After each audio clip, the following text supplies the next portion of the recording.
البلد يعيش مأساة. نحن بلبنان خلينا نكون واضحين، السلطة للشيعة. بدك ترحم أولادك، اعرف مرضك وين. مرضك اللي فوتك بدهليز الحرب في كل مكان. حروب في وجه من هذه الحروب؟ لمصلحة من هذه الحروب؟ اليوم نحن عم نقاتل بتركيا، عم نقاتل بحلب بخدمة الروس والأمريكان. بعد في حدا عنده أدنى شك أن تحالف أمريكي روسي لقتل المسلمين وأطفالهم ونسائهم وهدم بيوتهم في سوريا؟ بعد في حدا عنده أدنى شك؟ نحن في خدمة من؟ في خدمة الأمريكي. نحن ندعي شيعة آل محمد؟ نحن في خدمة الروسي ضد كل طفل مسلم. نحن عملاء، نحن أدنى مستوى من العمالة. يا إخواني، للإنصاف أريد أن أخاطب كل من يسمعني. الأمة الإسلامية تتعرض لحرب لعدوان غربي شرس بدون مبرر. أنهم يحاربون الإرهاب والله أنهم يكذبون.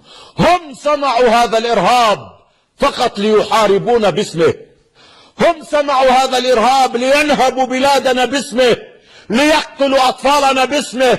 حلب اليوم تدمر كبرلين. الطائرات لا تغيب عن سمائها، يقصف أطفالها ليلا نهارا.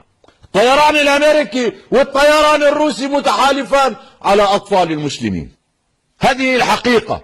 إذا كان في شريف، إذا كان في واحد يؤمن أن لا إله إلا الله فليتب، ليعود عن غيه، ليرجع إلى ربه، لا يكون أداة في يد الأمريكيين والروس، لا يكون خائنا لأهله، لا يكون عدوا لأطفال المسلمين، لا يكون عدوا للقرآن ولنبيه. من يكون مع هؤلاء إن كانوا أمريكان أو روس أقسم لكم بالله عدو ندمر بلادنا في خدمة الآخرين.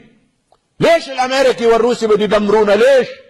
يا أخي فهمنا، بغض النظر فهمنا في داعش. طيب هذا الأطفال هون شو في؟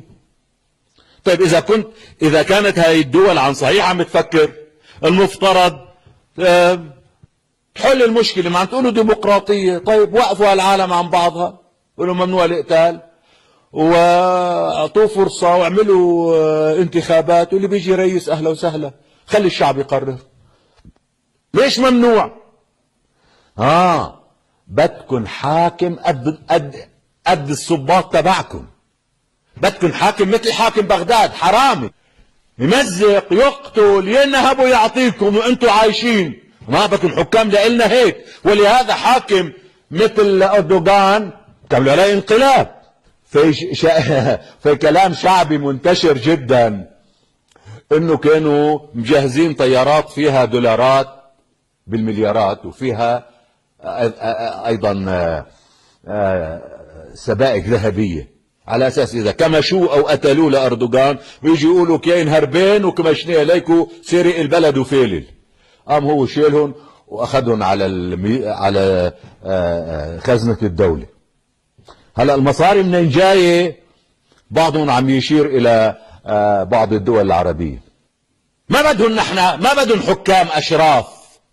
لا، بسوريا ممنوع يكون حاكم شريف، لازم يكون حاكم جاي من تحت الصباط الامريكي، هيك بصراحة. بليبيا نفس الشيء، بمصر مثل اسمها مصر.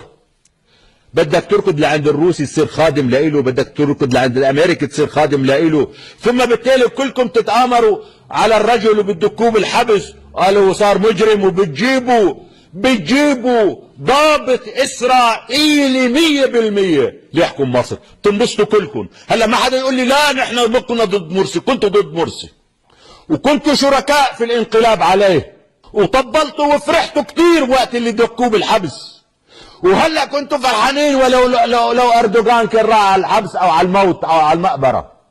لحتى كل المنطقه تصير العراق وتصير ليبيا وتصير سوريا وتصير كل هالمنطقة هاي. والفساد في العراق أشد وأخطر وأخوف وأعظم من الحرب الأهلية الدائرة فيه.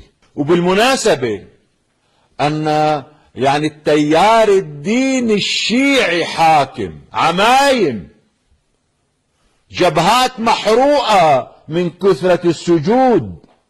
هؤلاء الذين يتحدثون عن مظلومية أهل البيت، وأن الإمام الحسين خرج للدفاع عن جده خرج للوقوف في وجه الظلمة والمجرمين واللصوص، وأن علي بن أبي طالب كذا، وأن السجاد كذا. لا، بالتأكيد على نحو القطع واليقين لم يشهد لا تاريخ بني العباس ولا تاريخ بني أمية ولا تاريخ بني عثمان أسوأ وأحقر من هؤلاء الحكام. وإذا كان الإمام الحسين قال طاب الموت واستشهد دفاعا عن المسلمين في وجه حكم ظالم كحكم يزيد لا زال أقل منكم شرا وفسادا بكثير. عش الفساد الأمريكي، هكذا الأمريكيين يريدون. الحقيقة نحن باسم التشيع وباسم التسنن نسكت عن كل الآثام، نسكت عن كل الجرائم، نرتكب كل الحماقات، ندمر بلادنا، نقدمها سائغة لكل كلاب الأرض فقط لأنه أنا شيعي وأنت سني. نحن نعرف أفسد من عليها حكام العراق، أفسد نظام، أحقر نظام، أشنع نظام هو النظام العراقي. طبعا يعني هلا لا تقول بأنه العراقيين ما فيهم رجال وما فيهم كرامات وما فيهم أمان، لا، بس الأمريكي في بلادنا يريد أن يكون الحكام هكذا، لصوص، قذرين، سفه.